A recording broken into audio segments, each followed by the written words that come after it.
Hello everyone, welcome to my YouTube channel. This is Priyanshu Ranjan, MBBS second year IGIMS Patna. तो काफी दिनों से आप सभी को इंतजार था यूजीएमएससी काउंसलिंग के स्टार्ट होने का। बाकी सारे स्टेट्स ने अपना जो काउंसलिंग है अंडर ग्रेजुएट मेडिकल एडमिशन का, बाकी सारे स्टेट्स ने स्टार्ट कर दिया है। बस बिहार का जो काउंसलिंग है वो अभी तक रुका हुआ था। उसी के रिगार्डिंग जो गुड न्यूज है कि आप सभी का जो काउंसलिंग है वो स्टार्ट हो गया है। आपका यूजीएमएससी का जो प्रोस्पेक्टस है उसको अपलोड कर दिया गया है बीसीईसी के वेबसाइट पर। अगर आपको पीडीएफ चाहिए होगा तो आप मेरे टेलीग्राम चैनल पे ज्वाइन कर सकते हैं, उसका लिंक जो है डिस्क्रिप्शन बॉक्स में आपको मिल जाएगा। और इस वीडियो में हम लोग डिस्कस करेंगे पूरे के पूरे यूजीएमएससी के प्रोस्पेक्टस को। तो वीडियो थोड़ा सा लंबा होगा लेकिन उसको एंड तक देखना मत भूलिएगा क्योंकि काफी ज्यादा इन्फॉर्मेशन रहेगा उसमें। और अगर आप चैनल पे नए हैं और आपको मेरी वीडियोस काफी इन्फॉर्मेटिव लगती है तो चैनल को सब्सक्राइब करना मत भूलिएगा, वीडियो को लाइक करना मत भूलिएगा, क्योंकि आपके एक लाइक और एक सब्सक्राइब पे मुझे और भी मोटिवेशन होता है कि मैं और भी आपके लिए अच्छी अच्छी जो वीडियोस है उसको लेकर के आऊँ। तो बिना देरी के वीडियो को स्टार्ट कर लेते हैं। तो जैसा कि आप सभी अपने स्क्रीन पर देख सकते हैं, यूजीएमएससी 2020-23 काउंसलिंग का ये प्रोस्पेक्टस हो गया, जिसके थ्रू आपको एडमिशन एमबीबीएस, बीडीएस और बीवीएससी एंड एएच में मिलता है। मेनली आपका स्टेट कोटा के बेसिस पर ही मिलता है, ठीक है। तो ये प्रोस्पेक्टस को हम लोग अभी डिस्कस करेंगे। मैं प्रोस्पेक्टस का लाइन बाय लाइन डिस्कस नहीं करूंगा, लेकिन सारे के सारे इंपॉर्टेंट पॉइंट्स को डिस्कस कर लूंगा, जिससे आपका जो सारा डाउट है वो क्लियर हो जाए। अगर इसके बाद फिर भी आपके मन में कोई डाउट रह जाता है तो आप यूट्यूब के कमेंट सेक्शन का प्रॉपर यूज कीजिएगा, ताकि आपका सारा का सारा डाउट जो है क्लियर हो जाए। मैं कोशिश करूंगा आपको टाइम पर रिप्लाई करने का। तो ये सबसे पहले आप देख सकते हैं, ये इंडेक्स का पेज हो गया जो कि अभी आपके कोई काम का नहीं है। इसको स्क्रॉल कर देते हैं हम लोग। तो सबसे पहले आपके काम का चीज है वो रिजर्वेशन सिस्टम है। एससी का 16% है, एसटी का 1% है। बिहार में एसटी का रिजर्वेशन काफी कम है। और ओबीसी को यहाँ पे 2 पार्ट में डिवाइड किया गया है, एक ईबीसी और एक बीसी। यहाँ पर आप देख सकते हैं 18 और 12% का रिजर्वेशन है, तो ओबीसी को टोटल 30% का जो रिजर्वेशन है वो मिलता है। फिर आप देख लीजिए RCG reserve category for girls, ये 3% रिजर्वेशन है इसका। और इकोनॉमिकली वीकर सेक्शन आप देख सकते हैं यहाँ पर 10% है ईडब्ल्यूएस का रिजर्वेशन। बाकी का जो 40% सीट है वो आपका अनरिजर्व कैटेगरी के लिए है। अनरिजर्व कैटेगरी मतलब क्या होता है? मतलब बाकी के 40% सीट पर किसी भी कैटेगरी के जो स्टूडेंट्स है वो आकर के एडमिशन ले सकते हैं। SC, ST, EBC, BC, RCG means कोई भी कैटेगरी का स्टूडेंट्स उस 40% में भी अप्लाई कर सकता है। वो सिर्फ जनरल कैटेगरी के लिए नहीं होता है। गर्ल्स के लिए गुड न्यूज़ है कि उनके लिए जो रिजर्वेशन है वो जो स्टेट में 33% लग गया है। हॉरिजॉन्टल रिजर्वेशन लगा है। हॉरिजॉन्टल और वर्टिकल रिजर्वेशन दो टाइप का रिजर्वेशन होता है। इसको भी मैं शॉर्ट समरी में आपको डिस्कस करके बता देता हूँ। तो आप देख सकते हैं यहाँ पे दो तरह का रिजर्वेशन है, एक हॉरिजॉन्टल और एक वर्टिकल। सबसे पहले वर्टिकल को डिस्कस कर लेते हैं। तो अगर किसी कॉलेज में 100 सीट्स हैं, ठीक है, और उसमें 50% आपको वर्टिकल रिजर्वेशन लग गया गर्ल्स के लिए, तो उसमें जनरल कैटेगरी से 50% गर्ल्स होनी चाहिए, ओबीसी से 50% होनी चाहिए, एससी से 50 होनी चाहिए और एसटी कैटेगरी में 50% गर्ल्स होनी चाहिए। मींस हर एक कैटेगरी से 50-50% जो गर्ल्स है वो होनी चाहिए। यही अगर हॉरिजॉन्टल रिजर्वेशन की बात कर लूं तो किसी कॉलेज में अगर 100 सीट्स है, उसमें अगर 50% रिजर्वेशन लगता है गर्ल्स के लिए, तो उस टोटल 100 सीट्स में से 50% जो सीट्स है वो किसकी होगी? गर्ल्स की होगी। मींस जो 50% सीट होगी गर्ल्स की होगी। लेकिन यहाँ पे कोई कैटेगरी के बेसिस पर नहीं मिलेगा किसी को सीट, पूरे कैटेगरी को मिला करके 50% गर्ल्स होनी चाहिए। और अगर बिहार का बात कर ले तो बिहार में आपको पता ही है कितना लग गया है, 33% जो है वो गर्ल्स के लिए रिजर्वेशन लग गया है, जो कि हॉरिजॉन्टल रिजर्वेशन लगा है। और अगला इंपॉर्टेंट पॉइंट अगर बात कर लूँ मैं तो डीक्यू कैटेगरी के लिए यहाँ पर एक डीक्यू कैटेगरी का मेंशन नहीं है, तो मैं उसको खुद से लिख देता हूँ। तो डीक्यू कैटेगरी में आप देख सकते हैं यहाँ पर 5% का जो रिजर्वेशन है वो लगता है। तो डीक्यू कैटेगरी का भी रिजर्वेशन जो है वो हो गया। उसके बाद अगर एलिजिबिलिटी का बात कर लूँ तो एलिजिबिलिटी वही था जो आप नीट के जो फॉर्म फिलिंग के टाइम एलिजिबिलिटी थी, सेम एग्जैक्टली सेम एलिजिबिलिटी है यहाँ पर भी 10+2 के मार्क्स के रिगार्डिंग। और उसके बाद आपका बात कर लो एज क्राइटेरिया भी सेम ही है जो आपके नीट यूजी के एप्लीकेशन फॉर्म के एज क्राइटेरिया का है, ठीक। उसके बाद मैं बात कर लूँ आपका रेसिडेंट का, तो हाँ रेसिडेंट में थोड़ा हट गया है। यहाँ पर आपको कंपलसरी इंडियन आपको होना पड़ेगा, मीन्स आपको भारत का निवासी होना पड़ेगा। और साथ में आपके माता पिता या तो बिहार के निवासी होने चाहिए, या तो आपके माता पिता निबंधित शरणार्थी होने चाहिए, या तो आपके माता पिता रहने वाले दूसरे राज्य के हैं लेकिन बिहार सरकार के कर्मचारी हैं। मतलब आप देख सकते हैं कि कुछ भी होकर के आपका बिहार से कोई ना कोई आपका रिश्ता होना चाहिए, तो ही जाकर के आपको यूजीएमएससी काउंसलिंग में पार्टिसिपेट करने को मिलेगा, ठीक है। आपको मैं बात कर रहा हूँ गवर्नमेंट कॉलेज का, गवर्नमेंट का, ठीक है। और अगर मैं बात कर लूँ प्राइवेट का, प्राइवेट एमबीबीएस कॉलेज एवं प्राइवेट डेंटल कॉलेज, अगर मैं इसका बात कर लूँ तो आप यहाँ पर देख सकते हैं अभ्यर्थी भारत का निवासी होना चाहिए और साथ में उसका नीट यूजी में वो क्वालिफाइड होना चाहिए। इसका ये मतलब नहीं है कि वो बिहार का निवासी है या नहीं है। ये हो गया आपका एमबीबीएस और बीडीएस के बारे में।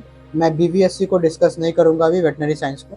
इसको मैं आपको किसी और वीडियो में अगर या फिर कमेंट आएगा तो मैं उसको डिस्कस कर लूंगा। अगले चीज की तरफ बढ़ते हैं, तो यहाँ पे बात कर लेते हैं पॉइंट नंबर 6 का। नीट यूजी के जो बेसिस पे आपका जो मेरिट लिस्ट बनेगा यूजीएमएससी काउंसलिंग का, उसके रिगार्डिंग है। तो सबसे पहले अगर एलिजिबिलिटी बात कर ले तो देखिए यहाँ पर बीसीसी एक स्टेट लेवल का काउंसलिंग इंस्टीट्यूट है जो कि कितना गलत लिखता है। नीट यूजी 2023 राष्ट्रीय स्तर पर सीबीएसई न्यू दिल्ली द्वारा आयोजित की गई है, जबकि नीट यूजी कौन आयोजित करता है? एनटीए आयोजित करता है। अगर बात कर ले स्टेप्स का, ठीक है, तो सबसे पहला स्टेप आप देख सकते हैं, स्टेप 1 इसका ये रहेगा रजिस्ट्रेशन का, ठीक है। और मैं आपको एक और बात बताता हूँ कि अगर आप काउंसलिंग में रजिस्ट्रेशन करते हैं तो इसके लिए भी मैंने एक सेपरेट वीडियो पिछले साल ही बना दिया था, जो कि आपको मेरे मिडलाइफ डिजायर के चैनल पे मिल जाएगा। लिंक उसका मैं डिस्क्रिप्शन बॉक्स में डाल दूंगा, उसका आपको चिंता नहीं करना है। तो मैंने सारा का सारा स्टेप पढ़ लिया है, तो किसी भी स्टेप में कोई भी नया चेंज नहीं है। स्टेप का सारा स्टेप सेम है। आपका स्टेप 1 में रजिस्ट्रेशन का प्रोसेस है, स्टेप 2 में आपका पर्सनल इन्फॉर्मेशन का है, स्टेप 3 में आपका अपलोड फोटो एंड सिग्नेचर का है, स्टेप 4 में आपका एजुकेशनल इन्फॉर्मेशन, स्टेप 5 आपका प्रीव्यू और एप्लीकेशन, स्टेप 6 जो हो गया आपका काउंसलिंग फी और सिक्योरिटी डिपॉजिट के रिगार्डिंग है। तो इसके रिगार्डिंग आपको जो वीडियो है वो आपको देखने मिल जाएगा। इसका लिंक जो है आपको डिस्क्रिप्शन बॉक्स में डाल दूंगा। यहाँ पर मैं आपके लिए स्टेप बाय स्टेप फॉर्म को फिलअप कर देता हूँ और आपको मैं दिखा देता हूँ, ताकि आपको कोई भी डाउट ना रह जाए। बात कर ले अगर आपको फी का बात कर ले तो फी आप देख सकते हैं, अगर आपको गवर्नमेंट मेडिकल और डेंटल या वेटनरी कॉलेज में आपको एडमिशन लेना है तो इसके रिगार्डिंग आपको जो फी लगेगा रिफंडेबल नहीं है, नॉन रिफंडेबल ये जो फीस है ये आप देख सकते हैं। आपको जनरल ईडब्ल्यूएस बीसी और ईबीसी के लिए आपको 1200 लगेगा और एससी एसटी और डीक्यू के लिए 600 रुपया लगेगा।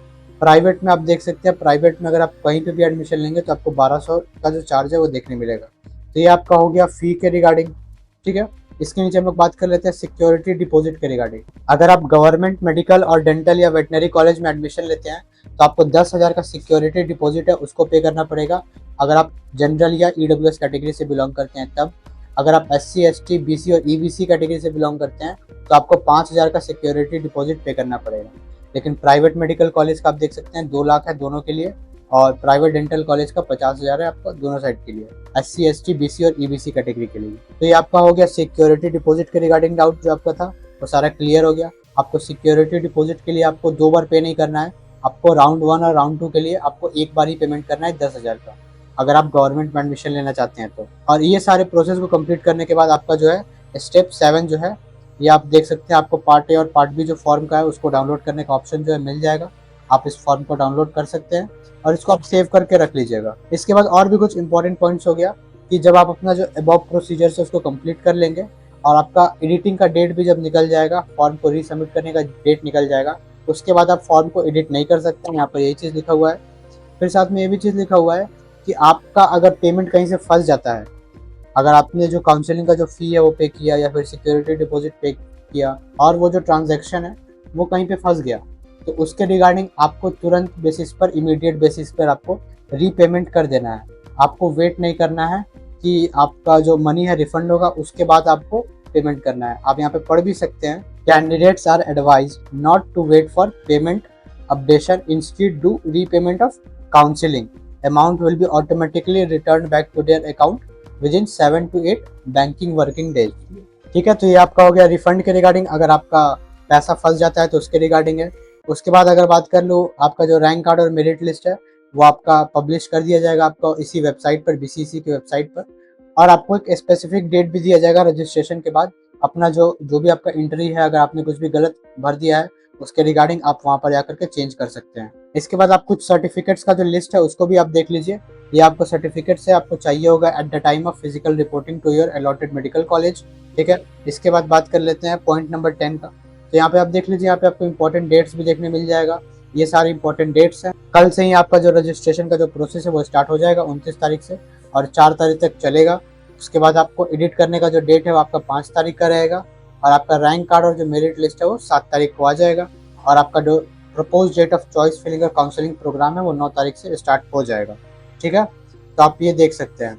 यहाँ पर एक और इम्पॉर्टेंट बात ये है कि आपका जो ऑनलाइन जो अभी रजिस्ट्रेशन होगा कल से, वो आपका सिर्फ और सिर्फ राउंड 1 और राउंड 2 के लिए होगा, और एक ही बार होगा। ऐसा नहीं कि राउंड 1 में एक बार हो गया और फिर राउंड 2 में दोबारा फिर से रजिस्टर करो, ऐसा नहीं होता है। वो ऑल इंडिया काउंसलिंग में होता था। यहाँ पर आपने एक बार रजिस्ट्रेशन को मिस कर दिया तो मतलब आप सीधा मॉपअप राउंड में पार्टिसिपेट कर सकते हैं। आप उसके बाद आप फर्स्ट राउंड या सेकेंड राउंड में पार्टिसिपेट नहीं कर सकते। तो आप जरूर से जरूर 29 तारीख के बाद आप रजिस्ट्रेशन कर लें इसमें, ठीक है। यहाँ पर आप ये भी देख सकते हैं कि जो आपका कंडीशन फॉर MBBS और BDS काउंसिलिंग है, देख सकते हैं कि यहाँ पे 4 राउंड ऑफ काउंसिलिंग होगा, राउंड 1, 2, मॉप अप राउंड और स्टे वैकेंसी राउंड। राउंड 1 और राउंड 2 क्या होगा, ऑनलाइन होगा, और मॉप अप काउंसिलिंग आपका क्या होगा, ऑफलाइन होगा, जिसमें आपको फिर से फ्रेश रजिस्ट्रेशन और सबमिशन ऑफ एप्लीकेशन फॉर्म करना पड़ेगा। अब यहाँ पर आप गवर्नमेंट मेडिकल और डेंटल सीट्स का बात कर लेते हैं, कॉलेज में जितने भी सीट्स हैं उनका बात कर लेते हैं। तो आप देख सकते हैं यहाँ पर कॉलेज का जो टोटल सीट्स हो गया वो यहाँ पर दिया गया है, और यहाँ पर आप देख सकते हैं ऑल इंडिया कोटा का यहाँ पे जो सीट्स है वो दिया गया है। स्टेट काउंसिलिंग में जितने सीट्स अवेलेबल है वो यहाँ पर दिया गया है। तो यहाँ पे आप देख सकते हैं 2 कॉलेज जो है वो यहाँ पर नया एडअप हुआ है, ठीक। एक पूर्णिया मेडिकल कॉलेज आपका ऐड हुआ है और एक डेंटल कॉलेज हुआ है, गवर्नमेंट डेंटल कॉलेज यहाँ पे आपको नालंदा में, ठीक है। यहाँ पर 100 सीट्स आया है, ठीक है, काफी अच्छी बात है। पटना डेंटल कॉलेज में सिर्फ और सिर्फ 40 सीट्स है, लेकिन यहाँ पर 100 सीट्स लगा है। एग्जैक्टली अभी जो सीट मैट्रिक्स है वो अभी अपलोड नहीं है, ठीक है, वेबसाइट पर अपलोड नहीं है अभी तक सीट मैट्रिक्स। वो जैसे ही आ जाएगा उसको भी मैं आप सभी को एक्सप्लेन कर दूंगा, प्रॉपर सीट मैट्रिक्स। लेकिन अभी आपको 100% जो सीट्स है वो आप देख सकते हैं कि किस कॉलेज में कितना कितना सीट्स है। इसके बाद आप देख लीजिए प्राइवेट मेडिकल और प्राइवेट डेंटल कॉलेज का, यहाँ पर भी आपको देखने मिल जाएगा यहाँ पर। और यहाँ पर ये प्रॉपर इनका सीट मैट्रिक्स भी ऐसा ही रहता है, तो ज़्यादा चेंजेस नहीं रहता है इनके सीट मैट्रिक्स में। मुस्लिम माइनॉरिटी को सीट मिलता है, रिजर्वेशन मिलता है, और सिख माइनॉरिटी और NRI कोटा भी रहता है इसमें। तो ये था सारा का सारा इन्फॉर्मेशन UG MSc काउंसिलिंग 2020-23 के रिगार्डिंग, ठीक है। अगर आपके मन में और भी कोई डाउट रह गया है काउंसलिंग रिलेटेड तो आप मुझसे पूछ सकते हैं, और भी जैसे जैसे काउंसलिंग चलेगा तो मैं आपके लिए और भी जो इन्फॉर्मेटिव वीडियोस हैं वो लेकर के आ जाऊंगा, क्योंकि एक वीडियो में पॉसिबल नहीं होता है पूरा का पूरा प्रोस्पेक्टस को एक्सप्लेन कर देना। लेकिन अभी रजिस्ट्रेशन के पहले जितना आपको चीज चाहिए था वो सारा का सारा जो इन्फॉर्मेशन है मैंने कोशिश की आपको दे दूं, और धीरे धीरे अपकमिंग डेज में मैं 2-4 वीडियोस आपके लिए और भी लेकर के आ जाऊंगा, ताकि आपको जो सारा इन्फॉर्मेशन है वो मिल जाए। That's all for this video guys, thank you so much guys and take care.